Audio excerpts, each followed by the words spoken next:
पंजाब हाथ से क्या, नून लीग की लीडरशिप कहाँ है। पंजाब हाथ से निकलता जा रहा है लेकिन शरीफ फैमिली कहाँ है। नून लीग की सीनियर क़यादत मंजर से गायब क्यों है। मुस्लिम लीग नून ने हमेशा पंजाब के बल पर हुकूमत हासिल की है, लेकिन सियासी बहरान के इस माहौल में सूबे को तनहा क्यों छोड़ दिया गया। मियां नवाज शरीफ हूँ, मरियम नवाज, हमजा शहबाज या फिर वज़ीर आज़म शहबाज शरीफ, सब की तरफ से खामोशी है। क्या पार्टी क़यादत खामोश रहकर सियासी इंतशार और बेयकीनी को सपोर्ट कर रही है ताकि अफरा तफरी के माहौल में मियां नवाज शरीफ पाकिस्तान आएँ और एक मसीहा का किरदार अदा करते हुए सब सेट कर दें, या ये खामोशी ख़ानदान के अंदर इख्तलाफात की वजह से है। इन इख्तलाफात का इशारा कुछ दिन पहले निकलने वाली खबरों से भी मिलता है।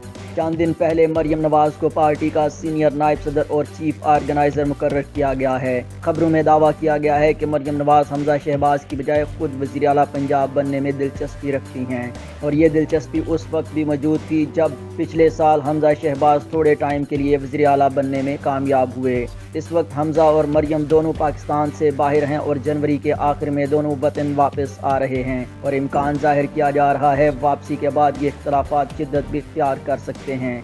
मरियम नवाज को अपने चचा यानी वज़ीर आज़म शहबाज शरीफ की सियासत से इख्तलाफ है, ये बात किसी से छुपी नहीं, और यही इख्तलाफ उन्हें अपने कज़न हमजा शहबाज से भी है, और इसी वजह से पार्टी में अंदरूनी कशमकश चल रही है, जिसकी वजह से पंजाब के बहरान में सीनियर क़यादत कहीं भी नज़र नहीं आ रही। मुस्लिम लीग नून को ये समझने की ज़रूरत है कि परवेज़ लाई की शक्ल में PTI को एक परफॉर्मिंग वज़ीर आला मिलने के बहुत ज़्यादा इम्कान हैं, और अगर ऐसा होता है तो मुस्तक़बिल में पार्टी का वजूद खतरे में पड़ सकता है।